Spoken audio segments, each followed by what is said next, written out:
I know I usually talk real estate investing. However, I invest in crypto too, and I've got over 170% return this year. What I want to talk about in this video is how you can use real estate to build long-term wealth, and you can use crypto to build short-term cash, all at the same time, all without using a dime of your own money. It's a pretty simple concept, but I have not seen other people put this together like I'm about to for you. So strap in, let's learn how to build active income very, very quickly through crypto with real estate and continue to hold that real estate and build long-term wealth. Because unfortunately, in today's high interest rate environment, cash flow is at a minimum when you're investing in real estate, especially if you do it how I do it, using none of your own money. My name is Sam, and I bought $50 million worth of real estate without using a dime of my own money and done over 1,500 deals. Let's talk crypto, let's talk real estate and how they can combine and build wealth for you using none of your own money. Now, this all starts out with real estate. That's step one, is buying one rental property using the BRRRS method. I'm going to quickly explain what that is and how you do it using none of your own money. Then we're going to talk about what to do with the cash flow. And if you had been doing this exact plan 5 years ago till today, you would own 1 Bitcoin for free. What I'm about to do for you is show you how to get $95,000 worth of Bitcoin for none of your own money. Okay, so step one is utilizing the BRRRS method to buy one rental property. Let's talk about what it is, simply go over how to do it, and then move on to crypto. The BRRRS method stands for buy, rehab, rent, refinance, and systemize. So what you're doing is you're buying a distressed property using somebody else's money. Let's say a private lender, for example. Then you are repairing that distressed property with that same private lender's money.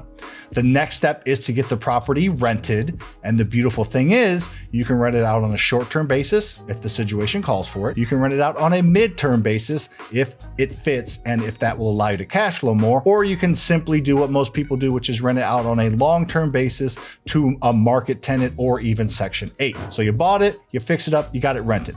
The next step is to refinance. You go to a small local bank or a national DSCR lender and get an appraisal on the property. And either of those two funding sources will give you a loan for up to 80% of the appraised value. You take that loan and you pay back your initial private lender plus interest. Now the private lender's paid off, but you do owe the bank money or the DSCR lender money, but that's over 25 or 30 years and you're using rent to pay them back and you're positively cash flowing. And the next step is to systemize, which we're not going to get into right now, but if you follow me here on this channel, or especially if you're part of my community, you will understand how to systemize and grow quickly. Let's go over some numbers to kind of drive this home, and then let's move on to what to do with the cash flow, how you are using Bitcoin to grow your wealth, and how you can do it without having to pay any taxes. All right, let's say you're able to buy a house for $100,000. We're keeping it to simple math right now to drive the point home.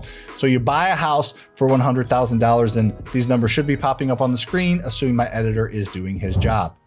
So what you do is you buy a house with the private lender's money for $100,000. The next thing you do is you put $50,000 worth of repairs and holding costs into the property. So you have $150,000 in the deal. Now you borrowed $150,000, all of it from a private money lender. I can tell you how to find those. There's training on how to find those in the description. So now that you have $150,000 of a private lender's money in the deal, you get it rented as I stated, and depending on what type of tenant you're bringing in will determine how much your rent actually is or how much you're able to charge. The next step is the refinance step. You go to a long-term lender that I mentioned, and let's say this property appraises for $200,000. Very reasonable. You get an 80% loan, which 80% of $200,000 is $160,000. You get a check, a refinance check from that lender for $160,000. You pay back your private lender their $150,000 plus $10,000 in interest, which is a great return for them in, the 3 or 4 or 5 months it took you to do this deal. So they got their money back plus interest, as I mentioned. Now you do owe the bank money, but it's a 25 or 30 year mortgage, as I mentioned, and the rent should cover the mortgage and interest, all owning expenses, plus positive cash flow left over. And if you're struggling with cash flow right now and you're already an investor, just know I have my own national DSCR company called FasterFreedom Capital. We actually lend on fix and flips as well as long-term 30-year fixed rate mortgages. We just approved one in the low 6s for a qualified borrower. Again, more on that in the description, or just hit me up on Instagram. Would love to help you actually cash flow in today's market. So now that that is covered, assuming you ran your numbers right, let's say you're net cash flowing $250 a month. nothing to write home about. Well, now this is where crypto gets involved. So you take that $250 a month and your dollar cost averaging investing into Bitcoin. So what you're doing is every single month, you're taking that $250 cash flow and you're putting that into Bitcoin on whatever platform you use to buy crypto.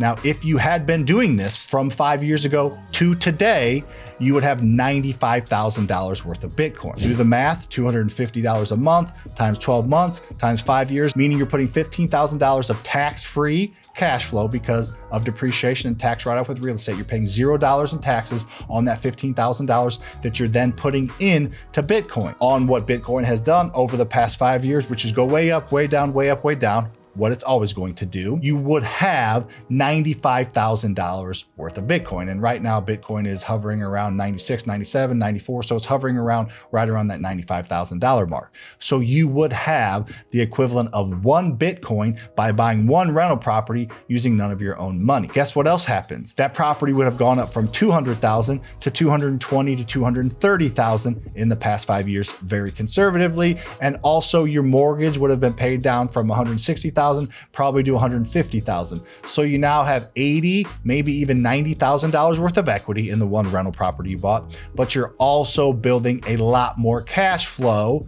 15,000 or 95,000 because you're putting it into crypto.